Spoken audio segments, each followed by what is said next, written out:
Good afternoon, everybody. Hope you're having a wonderful day. Hello all and welcome. My name is Dina Klimkina and I'm the Program Manager for the Disability Employment Policy Team here at the Council of State Governments. Today, we're very excited to welcome you to the Council of State Governments virtual 2020 National Conference, Reimagined. CSG is proud to be the nation's only nonpartisan nonprofit organization serving all three branches of state government. We're a nationally recognized and impartial convener of state officials, a provider of training and technical assistance, and a primary resource for educational policy information.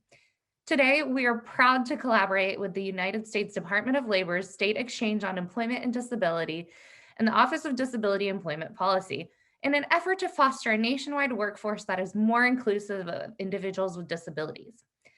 Individuals with disabilities bring unique talents, skills, and perspectives to the workplace, and including them in the workforce and in policy can result in higher workplace morale, a more inclusive workplace culture, improved performance, productivity, creativity, profitability, a reduction in turnover, and financial stability, among many other benefits, especially to the worker.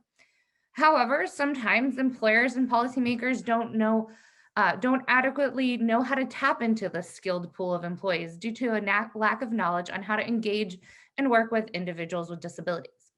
So today we are going to discuss disability etiquette awareness and training. Disability awareness and etiquette trainings are designed to enhance policymakers, state employees, and employers' awareness on the different ways that individuals with disabilities communicate with, move about, interact with, and view the world around them. States can lead the way in promoting disability inclusion, both within their own state agencies, as well as to the wider public through disability and etiquette training and the adoption of people-first language in legislation, regulations, and guidance. We are so excited that you all were able to join us and take the first step in learning and growing while working to improve your state. Next slide. Before we get started, I'd like to draw your attention to a few housekeeping items. So for Zoom-specific instructions on accessibility, we are providing closed captioning, and you can use the link available in the chat, or you can turn on captions by clicking the CC button and turning on subtitles. We will be having breakout rooms today, and our captioner will be in breakout room 1. If you did not indicate the need for captions in your registration, but would like to be in the captioned breakout, please let myself or CSG registration know. To reduce noise during the conversation, all participants will be muted during the webinar. We also ask that you please turn off your camera at this time if possible. This presentation is being recorded, and the recording will be posted to the CSG conference registration page a week from today. All of the documents that you were sent previously, as well as the PowerPoint, will be available alongside it. The page also contains some downloadable PDFs. And if you have any questions for our panelists or in general, please submit them through the chat feature. If you have technical difficulties or if you have a question about Zoom, please use the chat to type a question and CSG staff will get back to you as soon as possible. As we utilize the chat feature for dialogue between participants and panelists, we ask you to keep the chat discussions on topic, as we'll be monitoring the chat discussions, and we appreciate your cooperation to keep the dialogue free from any solicitations or disruptive commentary. So without further delay, let's get started. Next slide. So I have the great honor to introduce our speakers today to help us guide us through this journey and learning more about disability, employment, and etiquette. First, we have Christina Espinosa-Bard. She is the Community Education Director for the University of Kentucky Human Development Institute and a nationally certified rehabilitation counselor. For more than 10 years, she has been working in assistive technology assessment, accessibility assessment, home modification, and universal design. She's also the principal investigator and project director for the University of Kentucky Human Development Institute Center for Assistive Technology Services, or CATS, funded through the Assistive Technology Act. She has served on the AUCD Project Advisory Committee and has co-chaired the Human Development Institute's Underserved Populations Engagement Committee since 2014. In 2019, she began serving on the National Working Group of the Consumer Technology Association, working on developing an indoor navigation standard for wayfinding for individuals with cognitive and developmental disabilities.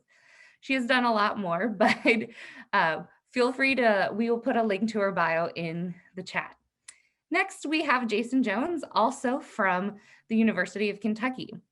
Jason is a disability advocate specialist at the University of Kentucky Human Development Institute and has been a strong advocate for individuals with disabilities for 30 years, after obtaining a spinal cord injury in high school.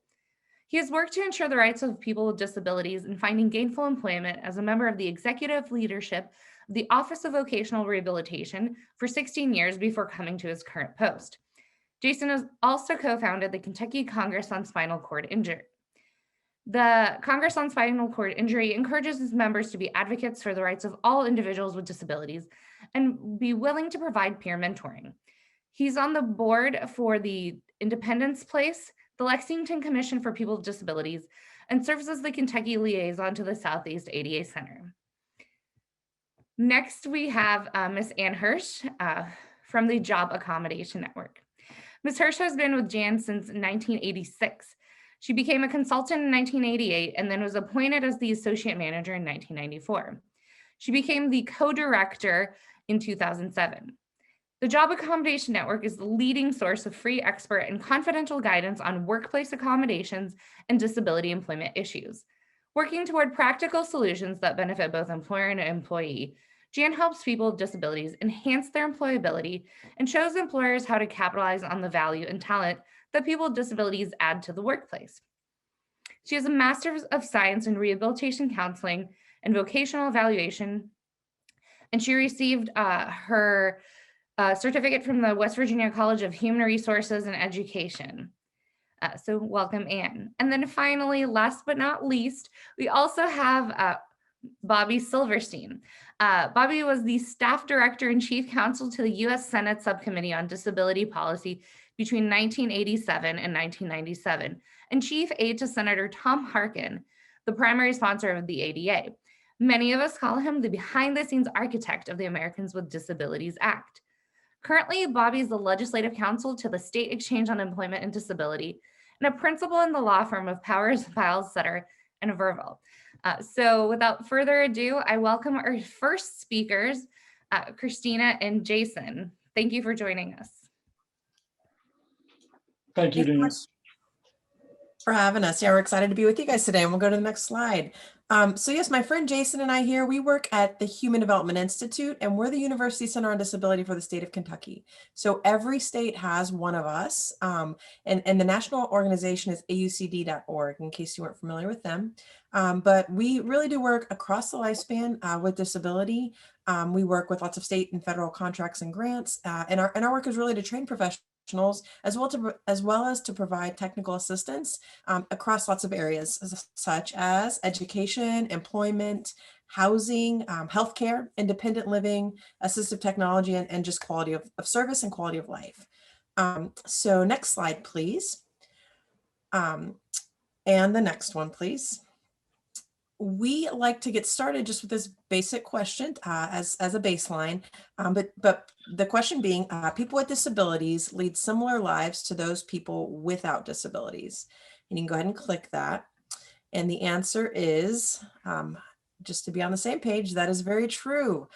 We know that we all hold stereotypes and bias about different groups of people, and that these bias can lead to discriminatory behaviors, right? That are not only offensive and hurtful, but really truly inhibit participation and access to opportunities like jobs, like promotions, just basic community involvement, and even just routine medical care.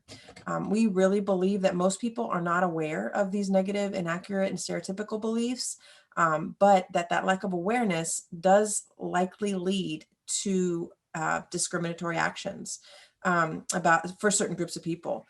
So our goal is to kind of address some of those, to make us all face some of those, and hopefully to change some of those inaccurate beliefs that might be out there today. And to discuss fairly quickly, since we have about 25 minutes today, some basic information around disability, and really to start focusing on how to become aware of and begin to break down some of those inaccurate beliefs about people with disability. Yeah, and we always like to say in the situation that when there's a lack of information, we always think of worst case scenario. I use the example of cerebral palsy. When we think of someone through cerebral palsy, when we do this presentation live, we ask things like, what does it look like? Can we get answers like severe paralysis and an inability to speak well, even slobbering, contraction or spasticity, those kinds of things. Whereas cerebral palsy is a large, there's a great deal of difference between the cases, and there's almost no one that's the same. There's a doctor in here in Louisville that has cerebral palsy, and you would almost not even know it. So this is why it's important for information to get out and for people to be able to understand the disability and to understand that we're all individuals. And we're going to tell some stories and stuff today, hopefully in our few minutes here together. And so if you see yourself in these stories, then don't feel bad. We kind of try to use humor a little bit just to make the point. And I always say it's just about getting better. So that's why we do this presentation. So hopefully everybody can get a little bit better. Next slide, please. So this is my wife, Jessica, and I.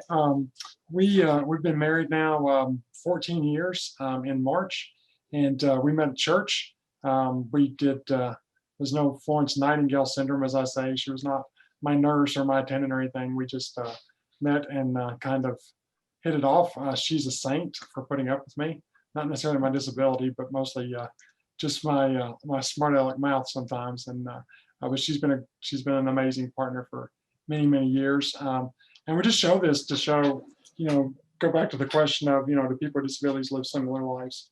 Are there difficulties? Of course, but there's difficulties in every marriage, and some of ours have nothing to do with disability. Next slide, please. So this is the rest of my family. This is Bryce on the right side of the screen there, and that's Micah right beside Jessica. And those are our two great boys. One is 9 and one is 12 now. And we had those naturally, just like anybody else. So I always like to say that's always a question people want to ask. So the answer is yes, we can, and we did at least twice. So there's the boys. Next slide, please. So another thing we like to do is just touch on the basic definitions of disability right here at the beginning of our presentation. So there are several different definitions by which disability is defined. First, we have the traditional one, which is the medical model, right? And so in medical environments, disability is defined as a physical or mental condition that prevents a person from performing certain functions. So it's really defined as intrinsic to the individual. That disability is a problem that belongs only to them. And people are defined by their medical condition, and that condition is viewed as something to cure or fix, right? And so that's not how we typically want to approach people as individuals, but there is a place for the medical definition. It can be really helpful when we're talking about things like accessing benefits, right? So accessing what is needed. So having that medical diagnosis or that medical definition in place can be helpful in terms of social benefits, in terms of education, and getting what is needed to pursue education and those rights, but also in other supports. And then we have second, the legal definition, and the legal definition, and specifically the ADA definition of disability, is really the civil rights legislation that is the anti-discrimination law, right? So under the ADA, that definition is a physical or mental impairment that substantially limits one or more major life activity, a person with a record of such an impairment, or someone who's regarded as having a disability. So under the ADA, a person receives protection under the law in employment and access to public services and supports and in telecommunications. And that's probably a definition that you guys are pretty familiar with. But then there's another way to view disability, and that's through a social lens. And so this is the one that we get really excited about, and the one that can be really impactful towards real change in how we consider disability.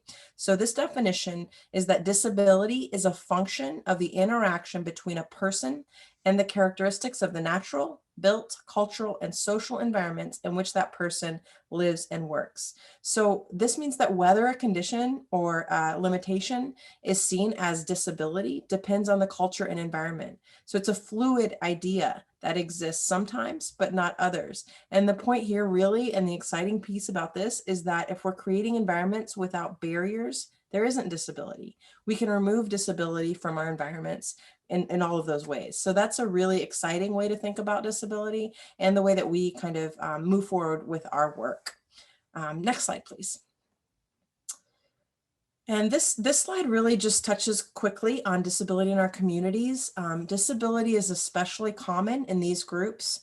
in older women, minorities, and older adults. I'm sorry, in women, minorities, and older adults. There are clearly some inherent reasons related to aging, but there's also some systemic barriers that account for these numbers. So 2 in 5 adults age 65 and older have a disability, 1 in 4 women have a disability, and 2 in 5 non-Hispanic, American Indians, Alaska Natives have a disability. Next slide, please. And that's from CDC data in 2018. And then the next one, we just want to touch on a couple of other basic disability facts. Just that 1 in 4 Americans has a disability. Most of us are in process of developing disability as we age. Nationally, I think the latest number was 22.2% of people. Here in Kentucky, we are at 29.9%. So again, those of us working and living here in Kentucky have even a higher percentage of people with disabilities among us. So even a little bit more work to do. And also we're winning. Number 2, people 80 and older are 8 times more likely to have a disability than those 15 and younger. So that just really demonstrates, the acquisition of disability as we're aging, which makes sense. But also we have quite an aging population that is growing, right? So that means that we're going to have an increasing number of people with disability living in our country that we need to find ways to incorporate and to serve.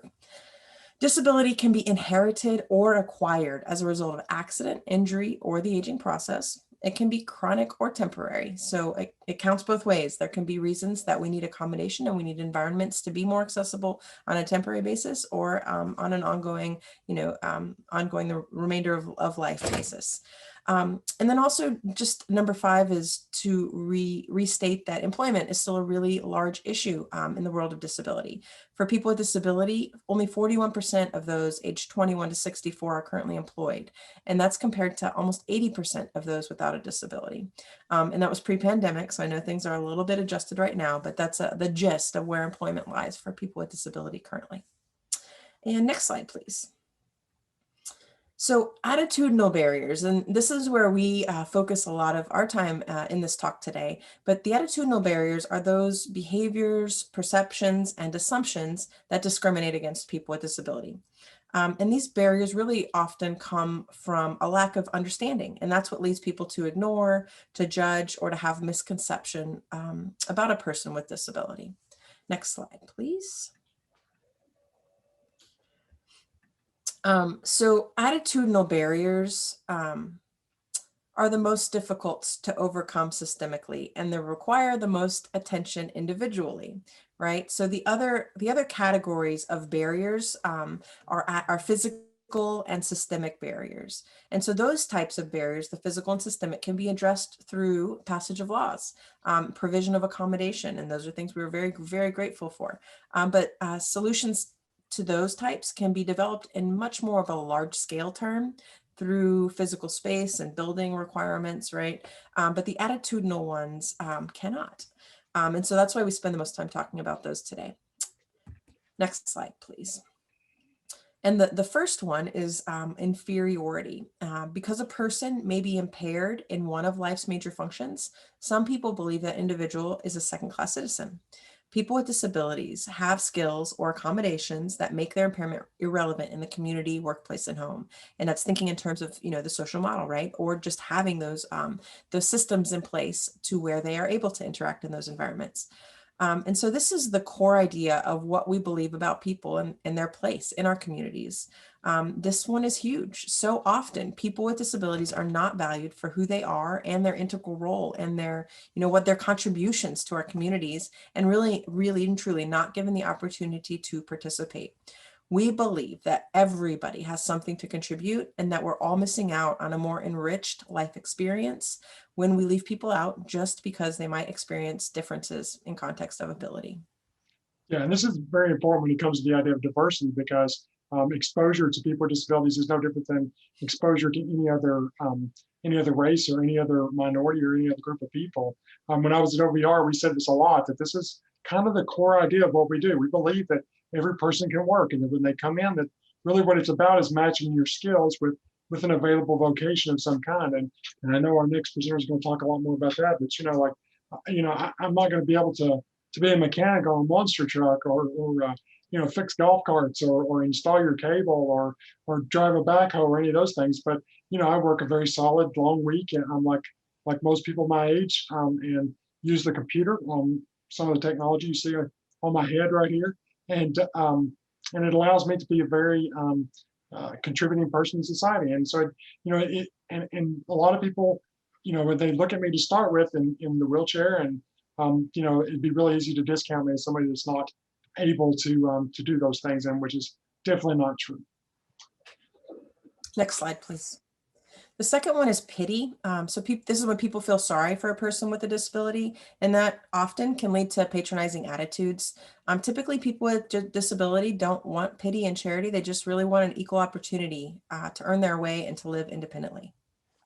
Yeah, several years ago, I was here in Lexington, and there was a lady that was across the street, and she had called. My mother was visiting from Southern Kentucky, and she answered the phone, and she said, "Is Jason there?" And my mom said, "Well, he's at work. He'll be home, 5 or 6 o'clock."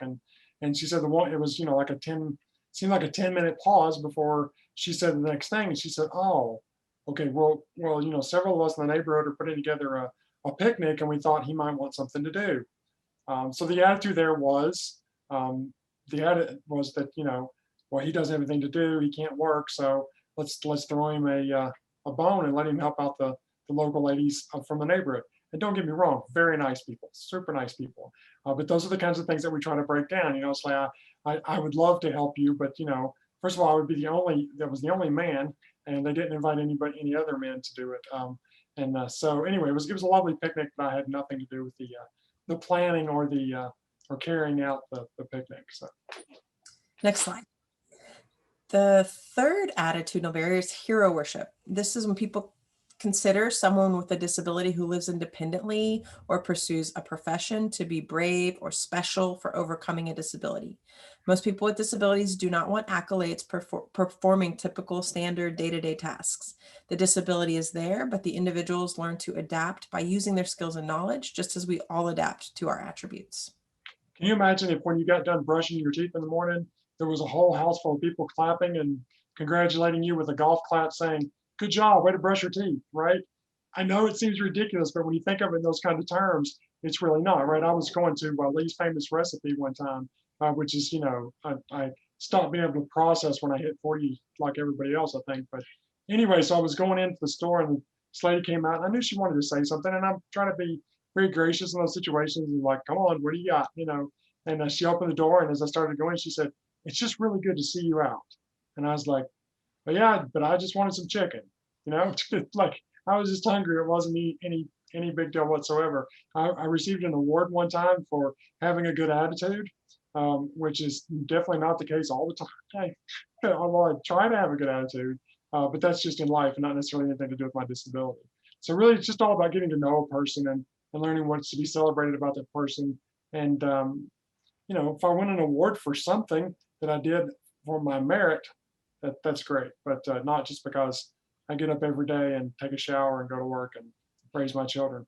So Next slide. The next one is called ignorance. This is the thought that people with disabilities are often dismissed as incapable of accomplishing a task without being given opportunity to display their skills. In fact, people with quadriplegia can drive cars and have children. People who are blind can use a watch and enjoy museums. People who are deaf can play baseball and enjoy music. And people with this developmental disability can be creative and work hard. yeah, this exists in all aspects of life, right? I mean, it's really until we get to know something about the world around us and about the people around us, this can really apply to any group. And over the years, I've had some funny things happen. I had a lady came up to me one time as I was backing on my lift, and she was an older lady, probably in her 80s, and she bent down and she touched me on the hand and she said, "Son, was it Vietnam?" And at that point, the only thing to say was, "Yes, ma'am, it was." But honestly, I was born the year Vietnam ended.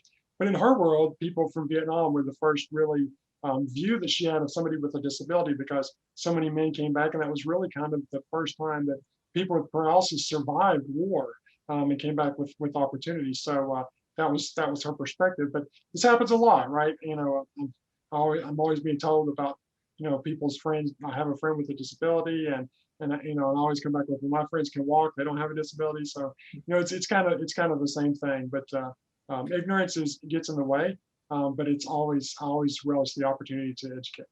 Yeah, and the message really here is that people can do things. It might just be in a different way, and that's just fine. Just don't make assumptions and ask. We want people to get to be involved. And so, even to be helping someone figure out a way to do something that they haven't otherwise been able to do, that can be a really meaningful step. Next slide. This one is called the spread effect. And this is people assume that an individual's disability negatively affects their other senses, abilities, or personality traits, or that the total person is impaired. For example, people shout or talk loudly to people who are blind, or don't expect people using wheelchairs to have the intelligence to speak for themselves. And our focus really here is to be attentive to someone's abilities rather than their disability. This doesn't happen as much as it used to, just because I think there's just been more exposure to disability. But early on, I was injured in 1990 in a high jump accident in high school, and after that, I would go to restaurants and not get a menu. There'd be 5 or 6 people with me, and they would give everybody else a menu, or they would ask the person on my left, what does he want, or can I get him something to drink, instead of just directly speaking to me. I had a boss that used to ask me all the time, "Are you feeling okay today?" And it's like, "Yeah, I'm fine." It's just I'm in a wheelchair and I'm living my life and doing my things. I'm not sick. I just have I'm just paralyzed and trying to do what everything else is. So the spread effect is very real, but it is getting better. I will say it's getting better. Yeah, so just be sure to err on the side of assuming someone is capable rather than that they're incapable, right? If there's something specific they might need help with, ask them. Next, please. This one is stereotypes, and this one's the other side of the spread effect, and those are the positive generalizations that people form around disability. For example, people believe that all people who are blind are great musicians or have a keener sense of smell and hearing, that people who use wheelchairs are passive, or that people with developmental disability are innocent and sweet-natured, or even that all people with disabilities are sad and bitter. Aside from diminishing the individual and their abilities, these kinds of prejudice can either set too high or too low of a standard for individuals. So our goal again here is just to get to know the person and to get to know what is to be celebrated for that individual. Yeah, and this is really sad too, because if we have stereotypes about other groups and other people, and especially in disability, then we tend to not include them in things because we don't know how to engage, and we don't know how to allow them into our conversations and that kind of stuff. And so they feel isolated, right? They're just kind of out on the planet by yourself, which is really sad. And so it's really we need to be really careful to first of all try to understand what we think and what we believe, and then not be afraid to ask questions of people that want to be asked those questions. So Next, please. This one is backlash. This is that many people believe individuals with disabilities are given unfair advantage, like easier work requirements because of their disability. yeah, and I think our next presenter will talk a lot more about this, but we see this a lot in employment, by the idea that you can't fire somebody who has a disability, or insurance rates go up, or they get to come in late, or people are always making special accommodations and special ways of letting them do their job, when that's not necessarily the case at all. So sometimes it's just a simple accommodation that they need to be able to do the work of everybody else. Next, please. Denial. Many disabilities are hidden, like learning disabilities, psychiatric disability, epilepsy, cancer, arthritis, heart conditions, and people tend to not recognize these as bona fide or real disability needing accommodation. Yeah, and this one, pretty much self-explanatory, but we see this a lot now with accessible parking and with service animals, because so many times we see people and we go, why do they need to have their dog in the grocery store? Or why is that person parking there? And I will be the first to admit that those things they're two of the biggest things that are abused or taken advantage of. However, there's plenty of good reasons that someone who doesn't look like they need an accessible parking spot would actually need one, as well as service animals. I mean, service animals could do everything from predict blood sugar spikes and seizures for people with epilepsy and all kinds of things that the person they're with, you would never notice that they may actually need that as a service animal. Next, please. This one is the ninth and final. This one's fear. And this is the fact that many people are afraid that they're going to do or say the wrong thing around someone with a disability. So they avert their own discomfort by avoiding that person. So just like meeting a person from a different culture, frequent encounters can really raise comfort level. And it's all about just getting in the know of that individual. Yeah, and this is the story I tell that I really want everybody to hear more than anything else. I don't know if there's anybody here from Virginia, but several years ago, I was in Virginia at Busch Gardens outside of Williamsburg. And gosh, I say a few years, it's been 20. I quit keeping up with time about a year ago. I think the rest of you probably did too. But I was sitting there at the end of a bench in the park as some of my family members and friends were riding on the ride. And I was kind of waiting for them to get there. And I saw this lady on her cell phone, and her son was with her. And he was about 5 years old. And I saw him keep sliding down towards my side of the park bench where my wheelchair was sitting. And he got over closer and he's like, "Hey, I'm Sam." And I was like, "Hey, Sam, it's nice to meet you." And for the next 5 or so minutes, me and Sam had a really good conversation. And Sam asked me if my chair had dual exhaust, and asked me if I had a horn on it, and asked me, how do you eat, and those things. And you may have even crossed the line once or twice, which gave me a good chuckle. But the point was, at some point, his mom was on the phone, and she got off the phone, and she realized Sam was talking to me. She reached over and she grabbed his arm. She pulled him towards her, and she got up. And as they walked off, I heard her say, "Don't bother that man. He's got enough problems without you bothering him." And the sad thing there is, in that situation, is if you communicate to a child that there's something wrong with disability, and you shouldn't engage with somebody because they have enough problems, that you shouldn't exacerbate those problems by just simply being nice. Sam was a great kid, and I hope Sam was, at some point later in his life, was exposed to disability and got through that. And I hope maybe somewhere in the back of his mind he goes, "Hey, yeah, but this guy was pretty nice." And I will say, everybody everybody that has disabilities is not nice, but it's not usually got anything to do with their disability. If they were a jerk before, they're probably a jerk afterwards. So it's really not cause and effect. Next, please. We're going to spend just a minute here talking about appropriate language use. Next. And there are two primary language use theories, and they are person-first language and identity-first language. Next, please. So person-first language, we believe that language is really powerful and can convey a lot of messages about what we believe and what we think about people with disability, right? And so person-first language was intended to shift the focus from the impairment to the social barriers that impede full participation in the community. Proponents of person-first language advocate for conveying the humanity of people over the disability, right? So people should be defined as people first and not by their limitation. Just as we're not defined by any other singular aspect of who we are. So when we talk about people, we don't want to put the focus, don't want to put the focus of their personhood on their disability. We say person with disability rather than disabled person. And even this person-first language has shifted more recently from person with disability to person who has or person who experiences disability. And so this is generally the accepted practice of language use. So we get to know what the person prefers and then follow the lead of their preference. These are some examples in the next slide, and then we'll go to the next slide, which is identity-first language. So some people do not view their diagnosis as a disease, but as part of their identity. And this is particularly true of the autistic and deaf communities, and they primarily prefer the use of identity-first language. And so this is an example would be that they prefer to be called autistic people. They consider their neurodiversity an important part of their identity. So affirming disability as an identity positions the individual to personally identify as disabled by their own choice, rather than being told they're disabled by an external, usually non-disabled authority. So just wanted to touch on those two different definitions of disability. And then next slide, talk some about ableism. So next slide, ableism is the discrimination of and social prejudice against people with disabilities based on the belief that typical abilities are superior. At its heart, ableism is rooted in the assumption that disabled people require fixing and defines people by their disability.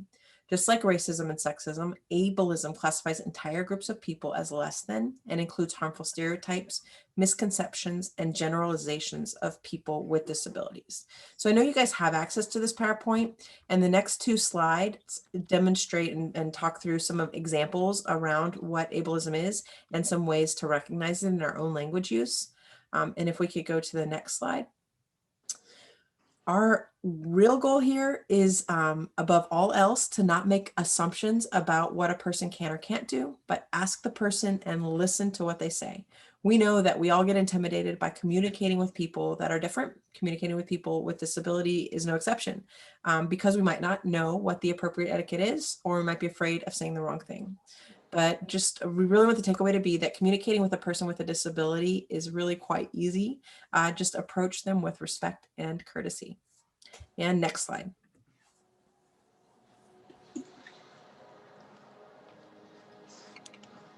Sorry. Oh, I'm sorry. I guess our quote didn't make it on there. I must have removed it. But one quote that Jason usually likes to end with. Do you want to take it, Jay, or do you want me to read it?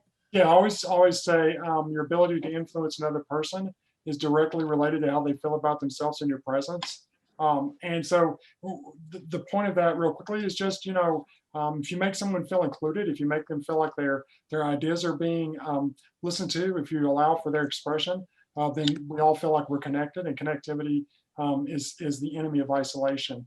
So it's very important that to make people that are around you feel like that they have some engagement and they have some validity when they're with you. It's very important for people with disabilities, and it's something that I feel like as human beings we should all strive for. And I would really encourage you to go back and look at the 2 slides that was earlier there. There's a lot of really good information. We didn't have time to bring it all out today, but some of the do's and don'ts that you worry about that you may do are on there. I will end with just saying that you will make mistakes, and hopefully the person will be as gracious with you as they should be. And if you ever have any questions, feel free to contact us by email, and I'll help you out. And I know Christine will as well. Thank you. Thank you all so much for such a riveting and important presentation. I know that there's a lot of folks with questions, but we will save those for the end. So next, we'd like to bring in a little bit of a different perspective and talk a little bit more about what employers can do. And so with that, I'd like to welcome Ms. Ann Hirsch from the Job Accommodation Network. Excuse me. Thank you very much. And I really appreciate the opportunity to give you the perspective from the Job Accommodation Network, or JAN. Again, JAN is funded by ODEP. And what we do is talk with and communicate with about 46,000 employers and individuals and service providers a year on all things related to workplace accommodation. Next slide. What I hope to go over with you today is a little bit more of an ADA and employer focus. We'll talk about the ADA request for reasonable accommodation.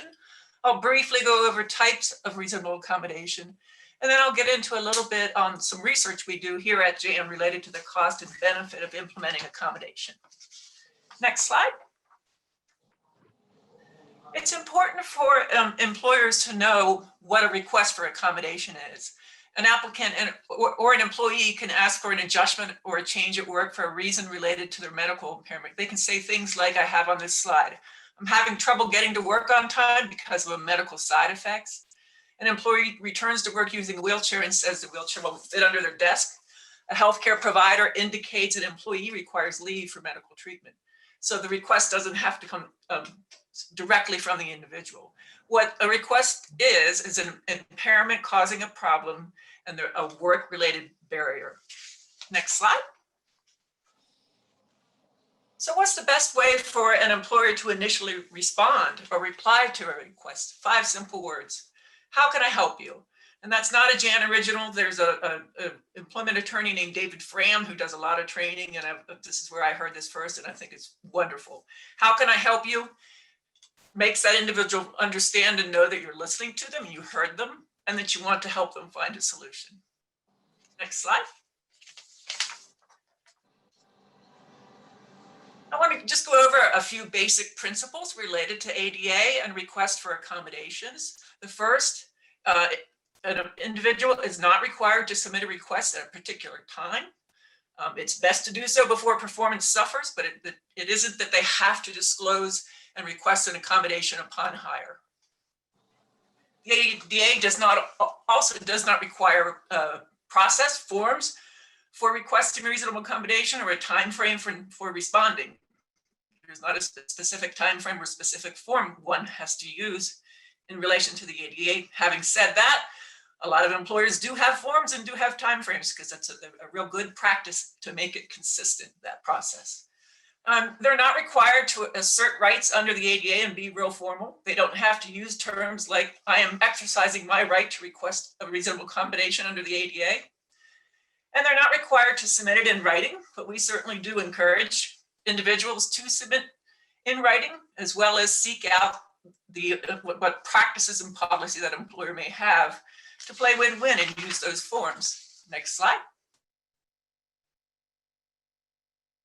More basic principles. Generally, the obligation to request that reasonable accommodation falls on that individual with a disability, whether they're a job applicant or an employee. And disclosure is necessary to receive an accommodation. Employer is not expected to guess that somebody needs an accommodation, even if the disability is obvious. And the request can be made through the supervisor, manager, HR, someone who knows how to act upon the request, which is an important point for employers to know, to effectively train all those individuals who could be approached about an accommodation as to what to do with that request. Next slide. A few more basic principles. If information is not clear, certainly an employer may ask clarifying questions about what is being requested and why. We often hear from employers that think that they're not allowed to ask questions about disability, but once that interactive process and conversation has been initiated by the individual, certainly an employer can ask clarifying questions to help them understand why it is needed and what options there might be. Employers do want to act quickly. Unnecessary delays can be a violation of the ADA. Obviously, train management to recognize and respond to reasonable accommodation requests. Cornell University has done a study that tells us about 60% of the time, the first request for accommodation is made of a manager or supervisor. So those individuals really need to understand that basic information about what constitutes a request, what could possibly be a request, and then how to act on it. We encourage employers to have policies and practices, and included in that, assign a person with responsibility, as well as have written out procedures and forms that employees and applicants know how to access. Next slide. A few more basic principles for employers. You do not have to provide accommodations unless needed because of a qualifying disability. Like was mentioned previously, the person has to meet that ADA definition of disability. You do not have to provide accommodations that pose an undue hardship, which would be significant difficulty or expense, among other things. At the end of this, my section, I'm going to talk about the cost of accommodation. It is rarely an undue hardship. The employer can choose among effective accommodation. Usually there is more than one option. It is the employer's choice, but we encourage employers to take that individual's, what they would prefer into consideration. You're probably going to have a better win-win situation if you do. You don't have to provide personal use items like hearing aids, wheelchairs, or other things that are needed in accomplishing daily activity both on and off the job. You don't have to provide an accommodation for an individual who's not otherwise qualified for the position. The ADA is about leveling the playing field, and individuals still have to be qualified and do the job. And there's a lot of talent out there in the disability community. Employers also don't have to remove essential functions, create new jobs, or lower production standards. Next slide.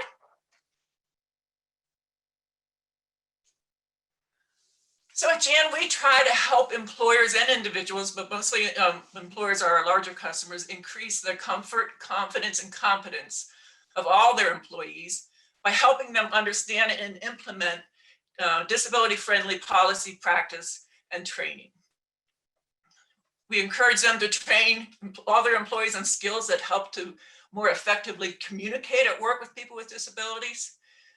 We help them create effective, transparent, and actionable policy and procedures that are executed on a timely basis. And hopefully all this results in normative practices for engaging with people with disabilities throughout that entire employee life cycle. Next slide. Next, I wanted to just briefly go over some of the different types of accommodations. One that people are probably very familiar with are making existing facilities accessible and usable. That might be modifying break rooms, restrooms, parking lots, access to and from the building. Modifying policies could be an example, could be modifying a dress code policy for somebody who has a foot issue and needs to wear more of a sneaker shoe than an official office shoe, which probably not that big of a deal today for most of our work settings. Job restructuring is another type of accommodation option. That's usually removing a marginal function of the job and maybe replacing it with another marginal function that person is able to do effectively. Flexible or modified work schedules is a very common accommodation option. Acquiring or modifying equipment, and that could be acquiring a screen reader for somebody who is visually impaired, modifying something to be magnified, purchasing amplification equipment, or raising that desk up for the person in that wheelchair who could not effectively get underneath the desk. Providing qualified readers or interpreters to help assist with communication. Allowing the use of service or emotional support animals is another way of modifying if you have a no animals policy. One that's very popular today, working remotely and helping that person work remotely effectively. Providing leave time. And then the last resort accommodation is reassignment to a vacant position. Again, an employer is not required to create a position, but if somebody cannot be accommodated in their existing position, they do need to consider reassignment to a vacant position. All right, next slide. Let's get into the follow-up study that we do here at the Job Accommodation Network to give you a little bit more information. Since 2004, we've either done a phone interview. It was done initially as a phone interview about 2 years ago. We changed it to an email. You receive an email and it's an internet survey. Since 2004, we have 3,369 employers surveyed as of July 30th of this year. The employers represent the total spectrum of industries from manufacturing, services, government, wholesale, retail, and all sizes, individually owned to Fortune 500 companies. And of the employers who called in for accommodation information and solutions, most of them are doing so to retain or promote, that's 83% of the time, a current employee. Next slide. I'm going to talk about some of the findings of the survey that we do. Most employers report to us no cost or low cost for accommodating employees with disabilities. Sometimes we used to hear that, we'll still hear it on occasion, that employers see dollar signs when they hear that word accommodation. It's just not true based on the research that we've done for years. Over half of the accommodation, that's 56%, were made at absolutely no cost. That might be that flexible schedule that I had mentioned previously. It may be turning on the magnification feature on your computer that's already there, already been purchased. You just have to learn how to use it. Of the 39% who experience a one-time cost to make an accommodation, the typical cost of accommodating an employee was $500. $500. That figure has remained constant since 2004, with one exception. About, I think it was 6 or 7 years ago, it jumped up to $600 for a year. Only 46% or only 46 or 4% said the accommodation resulted in an ongoing annual cost, and only 1% said the accommodation required a combination of both. So our research really does show that the cost of accommodation is rarely going to be an undue hardship for an employer. Next slide. Finding number 2 looks at the effectiveness of accommodation. 75% report that accommodations were either very effective or extremely effective. And this is really important if you need to make the case that, you know, even with accommodation, people with disabilities, when they need accommodation, people with disabilities are going to be effective workers. Not everybody with a disability needs an accommodation to do the work, but when they do, 75% of the time, it's going to be effective or extremely effective. And accommodations sometimes change over time. So if something starts to not be effective, it just needs to be revisited, and oftentimes can get you back on track to having a very productive employee. Next slide. Finding number 3, we ask a lot of questions about what are the direct benefits and indirect benefits of accommodating, and I just highlighted 3 from each of those sections.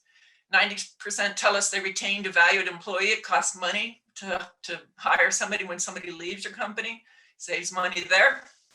68% increase that employee's productivity Like I said, 83% of the time we're talking with employers about somebody who's currently employed.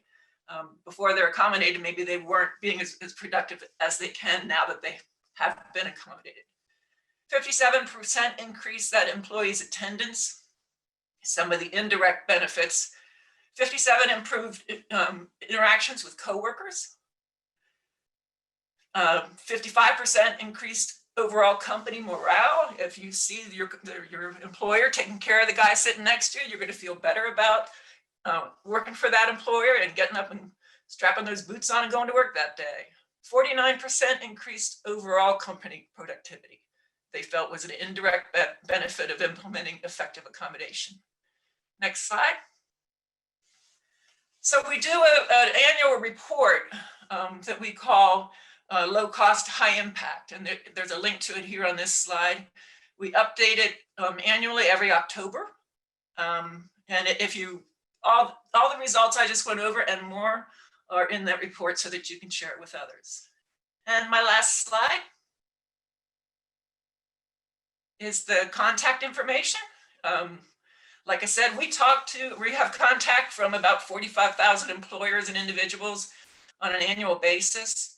A lot of people use us as they go through the process. We do a lot of training on all kinds of different topics. Some, like we're doing today, we have a number of just-in-time training modules, and we have what we call the Workplace Accommodation Toolkit, where you can explore and help develop some of those policies, practices, and forms.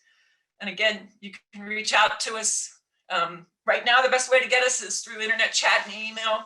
We prefer the phone, but we have to make appointments to make callbacks. So hopefully this information has been helpful and hope to hear from you in the future.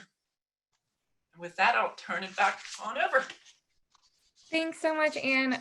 What an excellent presentation, and all their contact information is on the screen. So if you're interested in asking any questions, let them know. We did also get a few great questions that we'll save till the end.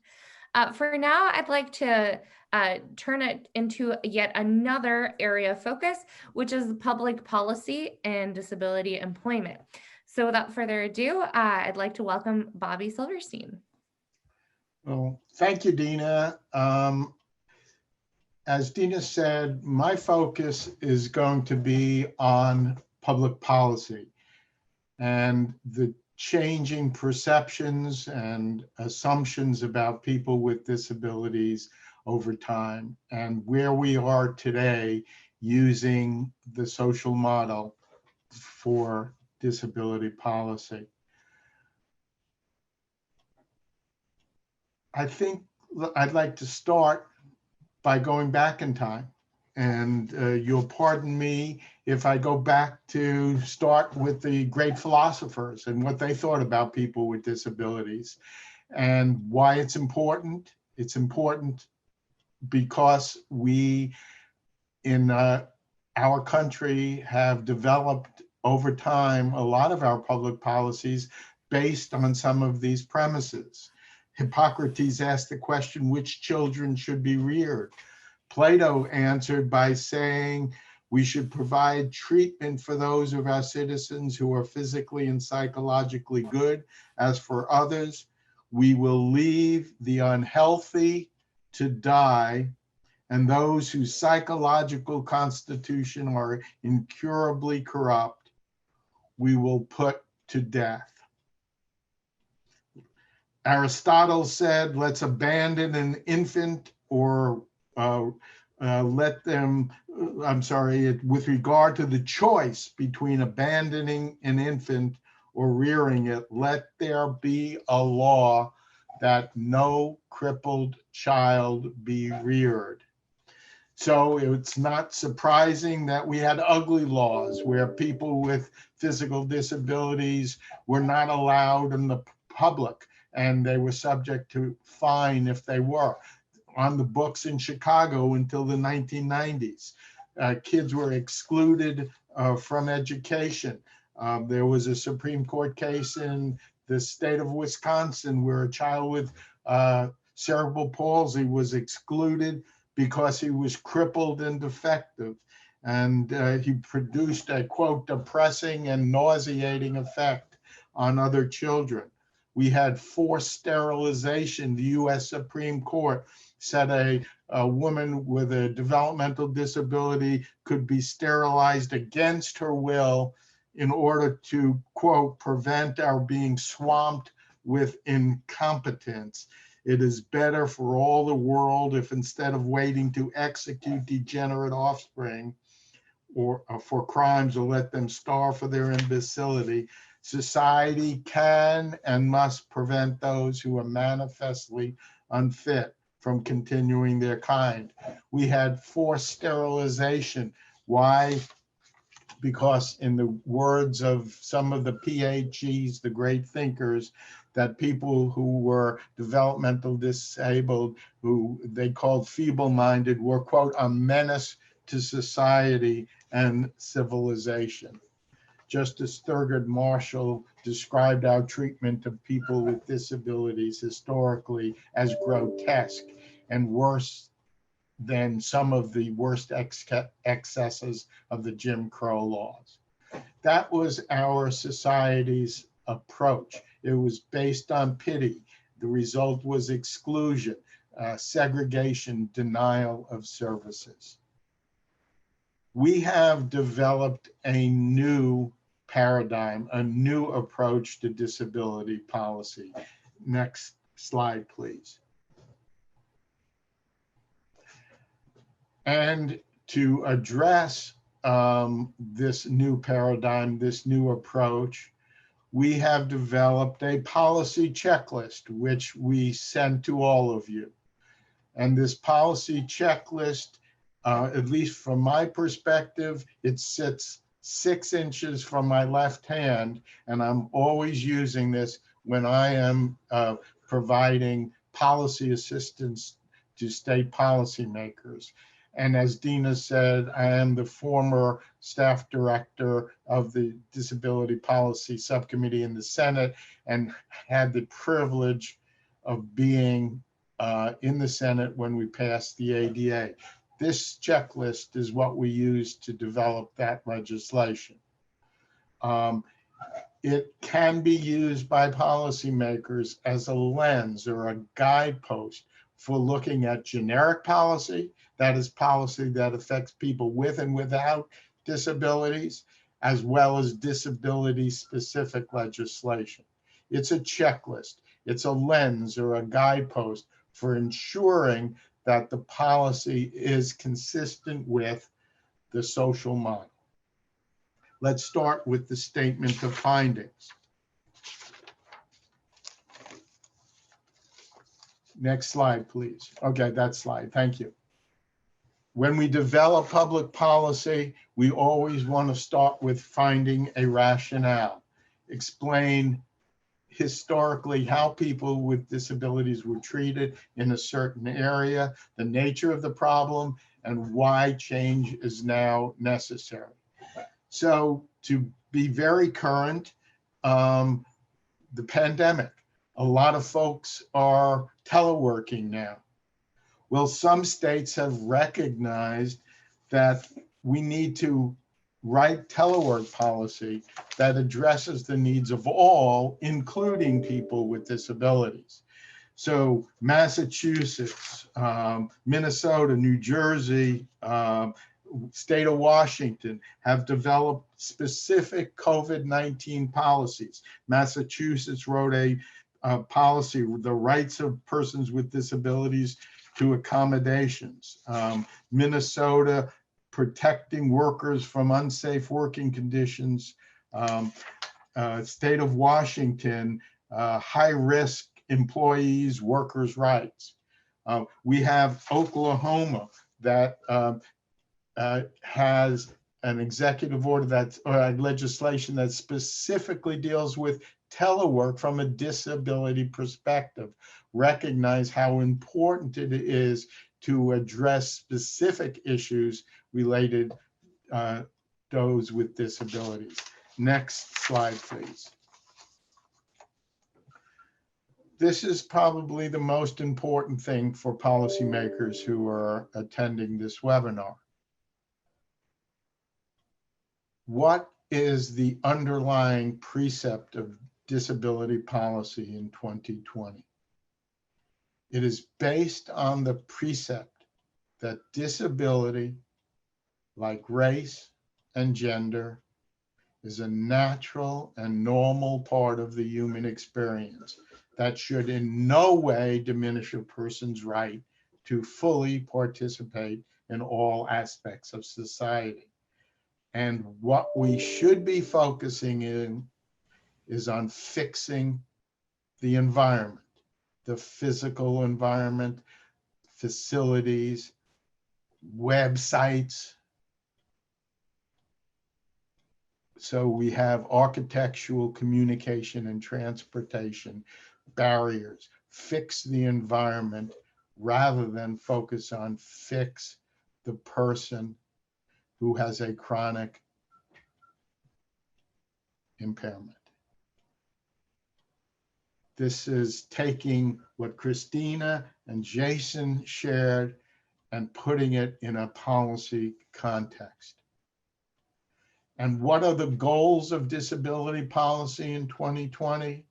They are 4: equality of opportunity, full participation, empowerment, independent living, and economic self-sufficiency. And I'll get into each of those 4 in a minute. Next slide. But as Christina said, we have different definitions of disability depending on what we're trying to achieve. We have the ADA and other civil rights statutes that have a certain definition. We have the Individuals with Disabilities Education Act and the Rehab Act, grant and aid programs that have different definitions that focus on eligibility for services and supports. And then we have entitlement programs, Social Security legislation that has a different definition, and that's okay. So the issue is, what is the purpose and function of the policy? And then we can figure out the definition. And it's okay that we have different ones. Next slide, please. Now let's look at the core policies that we have as, again, a checklist. If you're looking at a generic legislation or disability specific, here's the questions that you should be asking. Are you fostering individualization? Are you treating each person based on facts, science, objective evidence, not fear, ignorance, prejudice, stereotypes, or labels? Are you developing services and supports based on a person-centered approach? The next principle is that of universal design. Can we, in developing a program, a policy, take into consideration the greatest number of people with different functional needs so that we do not have to retrofit the policy later on? Are we taking into consideration, in this case, the needs, strengths, abilities, priorities of people with disabilities? The next component of equality of opportunity is the notion of genuine, effective, and meaningful opportunity.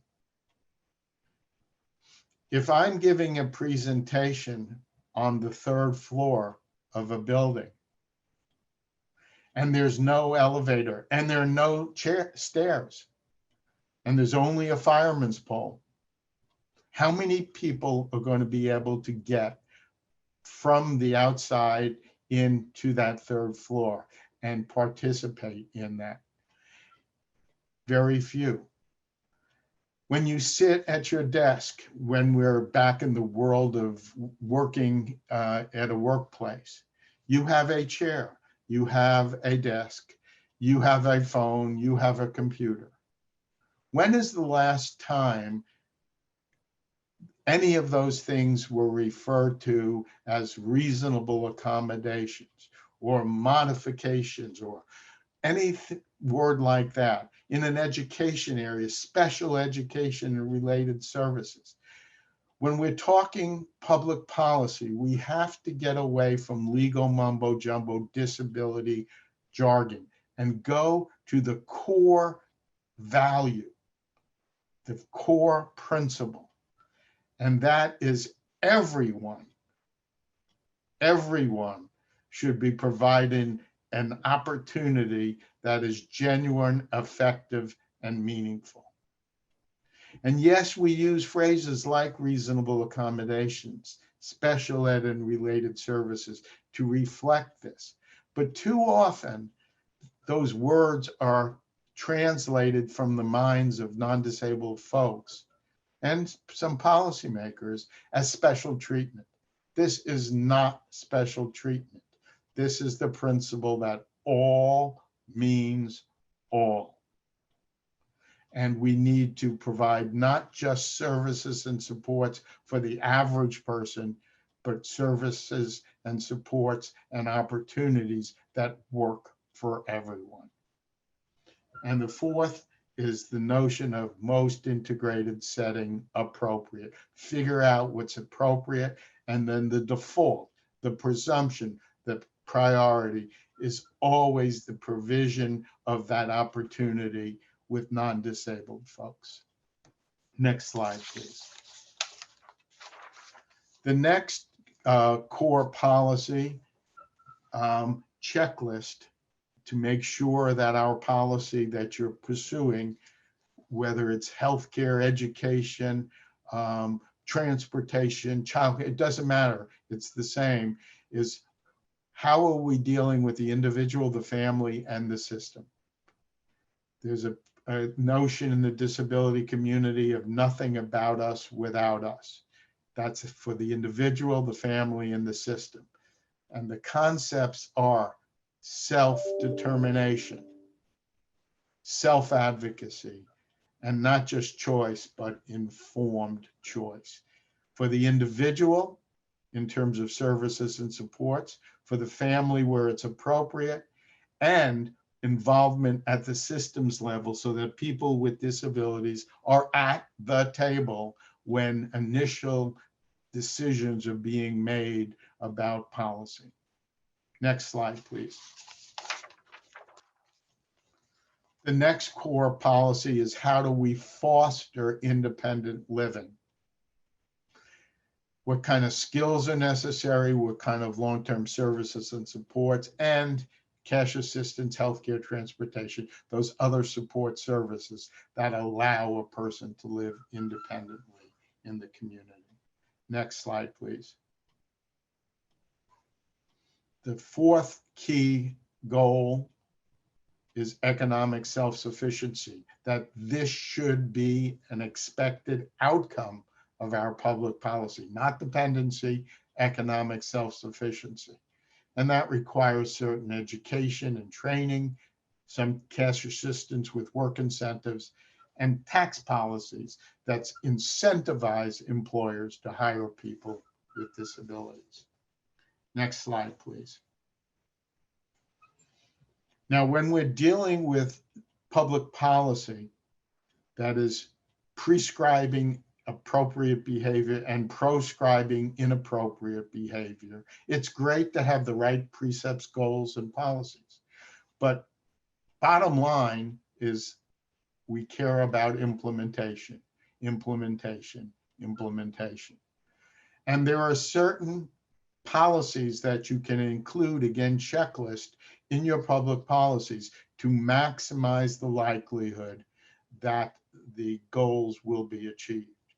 And that is to look at state plans to make sure that they address the needs of people with disabilities.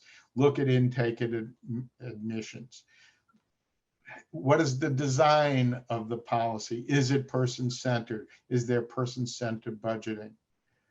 How do you finance the program? How do you reimburse providers? Because if you're not careful, you can result in creaming, meaning that you serve those with the least significant disabilities. if you develop the wrong finance or reimbursement schemes? Is there coordination and collaboration amongst folks so that the individual is not pushed from one bureaucracy to another to another? Is there service coordination to make things easier for the individual? Next slide.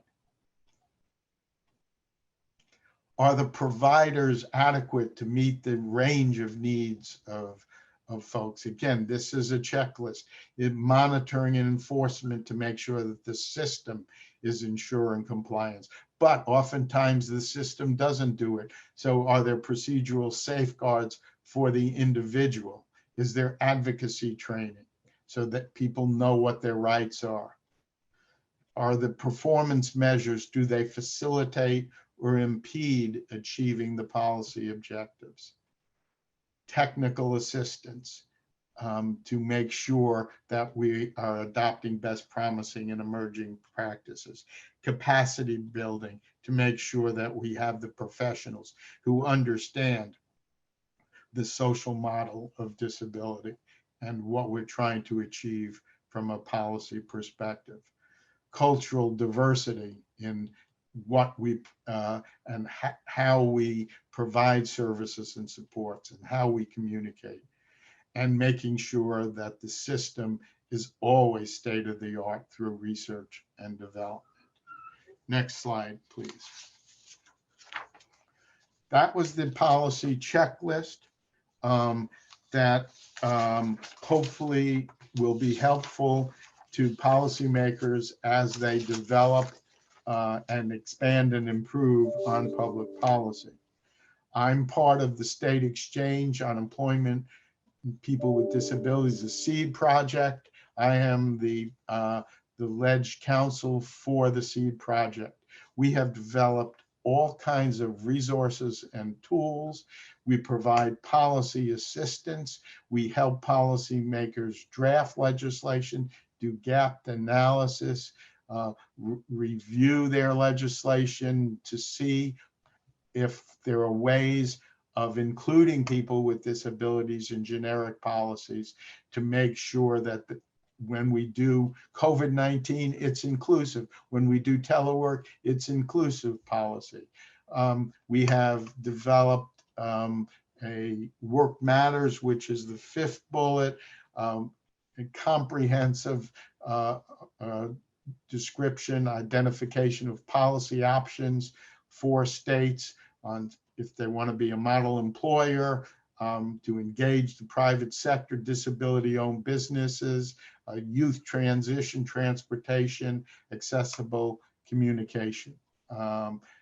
We have CSG has Work Matters policy curriculum. The Work Matters was developed in 2016. Since then, we update that basically every week, and the policy curriculum has the up-to-date state policies and executive orders that have been issued. So with that, I will send it back to you, Dina. Thank you so much, Bobby. Excellent presentation as always. So now our participants are going to be broken out in smaller rooms into breakout sessions to really have an opportunity to ask our esteemed panelists questions. These sessions will last about 10 to 15 minutes. And feel free to ask any questions as you like on employment policy or personal interaction. And we're going to reconvene to have a more general discussion.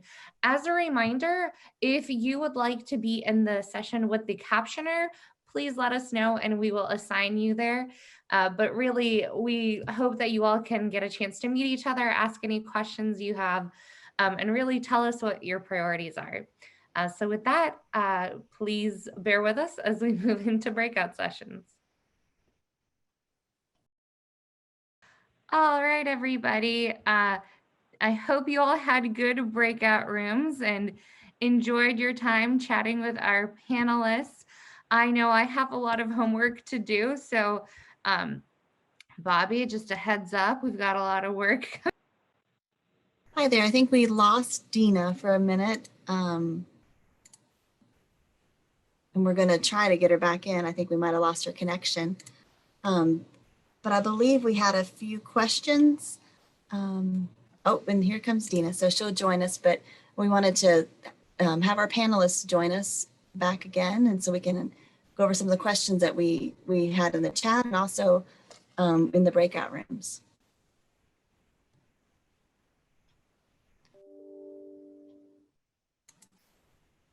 Dina, are you with us or okay? I know one question I had, I guess it might be more for Anne if she's still with us. In my breakout room was about how do you handle ask with COVID-19 and masks? How do you handle asking an employee refuses to wear a mask citing disability, but you also have to maintain a safe workspace? And so that was a question posed about how do you handle that? Because you're not supposed to ask as an employer, but how do you handle that kind of gray area? Or if anybody has any. Yeah, first of all, you'd want to look into see what your state and municipality regulations, like Bobby was mentioning, are some have developed things related to specific to masks and exceptions for people who cannot wear them because of a health condition.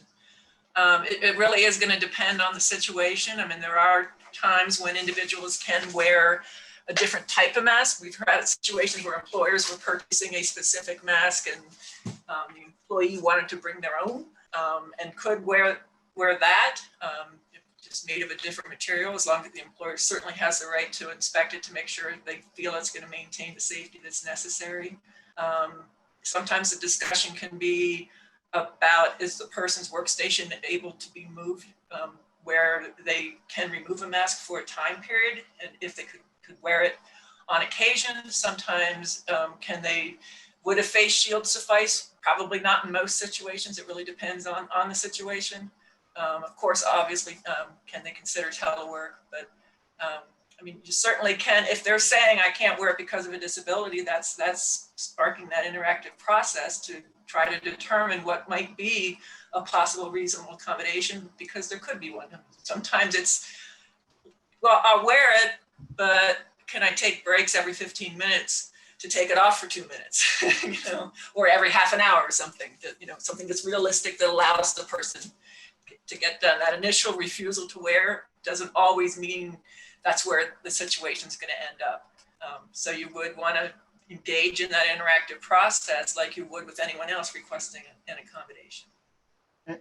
And what I would just add is a kind of prefatory comment, because the end of my answer would have been exactly what Ann said, is that ADA protects against discrimination on the basis of disability. It also allows affirmative defenses, one of which is, does a person pose a direct threat to the health and safety of others based on, in this case, CDC guidelines?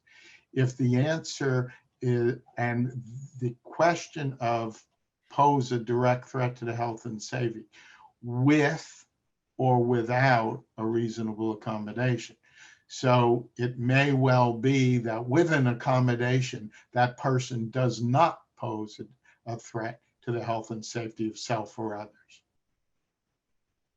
And so the key question is there an accommodation other than the mask? But ultimately, the EEOC guidance makes it crystal clear that there's nothing in the ADA that is inconsistent with CDC and OSHA guidance. And would you concur? Oh, absolutely, Bobby, absolutely. I would just add one more thing, a resource on our website. If you go to our main page, askjan.org, across the top, you're going to see coronavirus listed. If you click there, you're going to see that number of articles, too, that are specific to mask issues. And if folks are interested in general about COVID-19 employment from a disability perspective, CSG has a link to a document that the SEED project updates every 2 weeks to have all the references from CDC, EEOC, Department of Labor, OSHA, from the Justice Department, from the Department of Transportation, from every agency that has issued sub-regulatory guidance that deals with employment and has a disability focus, that is updated and that is accessible through a CSG website, which was most recently, they have the most recent update on their website. Bobby, I've added that to the chat as well. Welcome back, Dina. Thanks. I apologize, everybody. But I will actually let my colleague Christina continue with the questions. Thanks, Dina. I think one of them we received was, let's see, well, overall, with this opportunity to speak to CSG's community and policymakers, state employees, branch employees, what is one thing that you encourage states to take away from this presentation? Who is that for, Christina? I think anybody, you, Bobby, and Jason, or Christina, Baird, it's hard.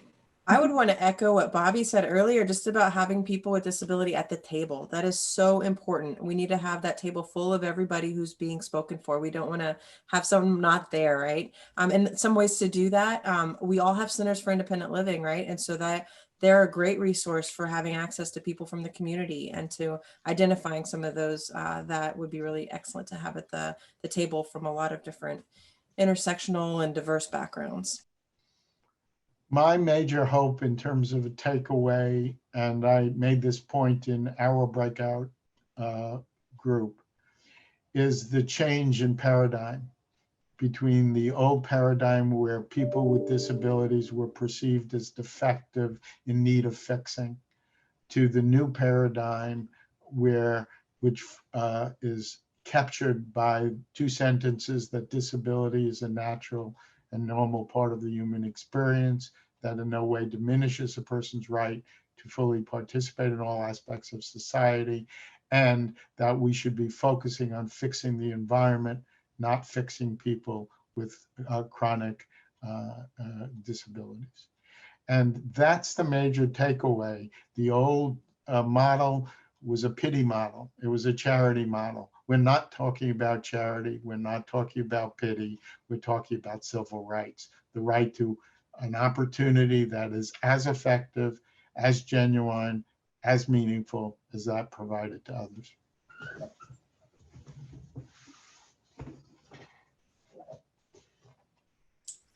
And I'll just add, I totally agree with both of those. And I think that something that Christina brought up is really just important to remember as well, that disability is not one size fits all. There are the two different language approaches. Some people like the person-centered, and others are more the identity, and the disability is something they're very proud of, and that is a part of them.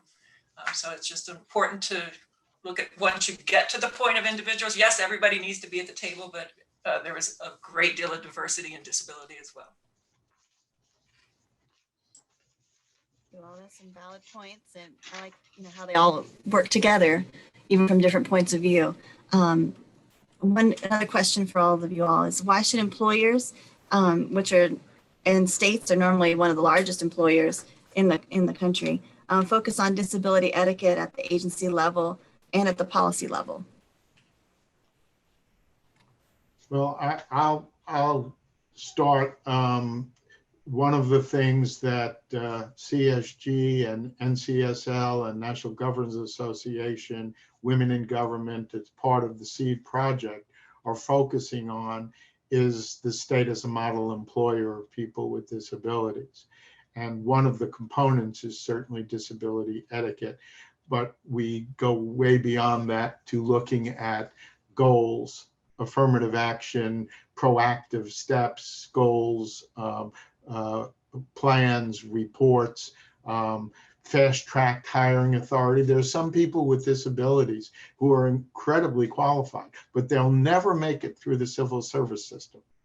A number of states have adopted alternative strategies for having internships, basically opportunities to demonstrate their qualifications. We have to be looking at, in 2020, the accessibility of applications. So many of them are online. If the online systems are inaccessible, you're going to lose a whole bunch of folks. We're looking at the advent of artificial intelligence used in the hiring process. If there are algorithm bias, you'll never get to determine if somebody is qualified if a computer is disqualifying them because they talk different or look different or use different words. So there's this notion of systematically looking at hiring by state agencies is a major thrust around the country, including developing working groups and task forces, time-limited ones, to look at this in a very systematic way.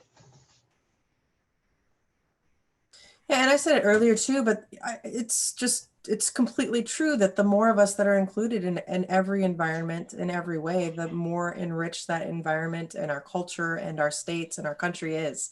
And so that's just what we believe. And just taking it a little bit further from the accessibility piece, which is super important, everything should be accessible now, is thinking in terms of universal design, right? And so making sure that in our products, in our brochures, in our websites, in our environments, that everything is created so that the most amount of people can access it, in terms of different learning styles and in terms of physical access. So yeah, and that just is along those same lines that Bobby was just talking about. And Christina, I would add to your list is the policies and programs. The notion of universal design initially focused on buildings, but now we're saying, why would you retrofit a policy and have to go through those expenses of adding and changing and modifying if you have people with disabilities at the table and you address issues from the beginning when you're developing a new policy or program? You have a better chance of having the least cost and the greatest impact on the greatest number of people. And I would just add again the language component of them. A big part of disability etiquette training is understanding language. Just this week, I was on the phone call with someone from a municipality who was saying handicapped, and our handicapped policy this and our handicapped policy that, and that if that's out there in writing, that's not going to be very welcoming to the disability community. And so I think that's a very important language is a very important part of the training. And I would wonder if, in fact, that individual might be stuck in the old paradigm of disability because he or she is using the old phrase, which needs a lot more education because they may be taking a pity and charity model. So I think Ann's point is important. If you hear the word handicap in a sentence, don't even only focus on that word, but say that person may be stuck in an old paradigm. Absolutely, and we certainly went down that path, Bobby. Good point, thank you. All right, I think this will be our last question, but we had from our audience, is there a difference in the level of responsibility to provide accommodations based upon the type of business the employer is in? And basis like a large corporation or a small family business? Like I said earlier, if the employer has 15 or more employees, they are covered by Title I of the ADA, and everybody has the same responsibility to consider implementing reasonable accommodation absent undue hardship. It might be possible for a smaller employer to have a monetary undue hardship or another undue hardship if they have fewer people doing something. But the responsibility to go through that interactive process and make the consideration and provide accommodation for those who are qualified absent undue hardship are the same.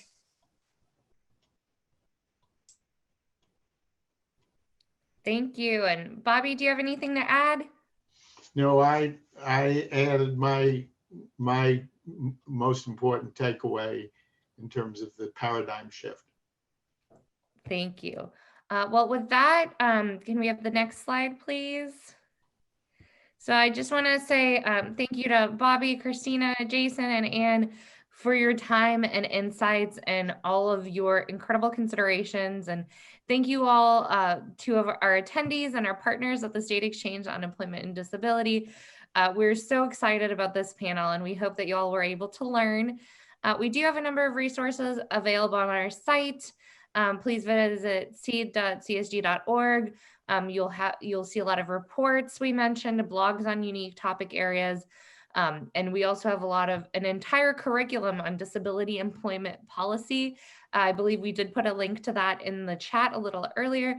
And we are also here to provide you with research and technical assistance. So please reach out if there's any interest in enacting policy or receiving technical assistance on disability employment policy in your state. I believe the next slide will have our contact information. Feel free to contact myself, Dina Klimkina, or anybody else on our team. We have a lot of focus on disability employment here at CSG, and feel free to check out any of our other projects, including the Center for Advancing Policy on Employment for Youth and Kentucky Retain, among some others. We also ask that each of you take a few moments following this webinar to fill out the survey you will receive by email. There you'll be able to indicate whether you'll need CRC credits for this session, and you'll be provided with information on joining our listserv to hear about other upcoming projects. Sydney, if you'll go back one slide. So we also encourage you to join us for any other upcoming conference sessions. So we have a session on approaches to evidence-based policymaking on Monday, a session on inclusive legislatures, courts, and cabinets on the 16th, and a telework session on the 17th, in which we will be premiering a toolkit that Bobby, I think, briefly mentioned today. As well as a session on the Council of Communities of Color. So thank you again to our presenters, partners, and participants. We are so grateful to have you all, and that concludes today's webinar. You all have a wonderful weekend.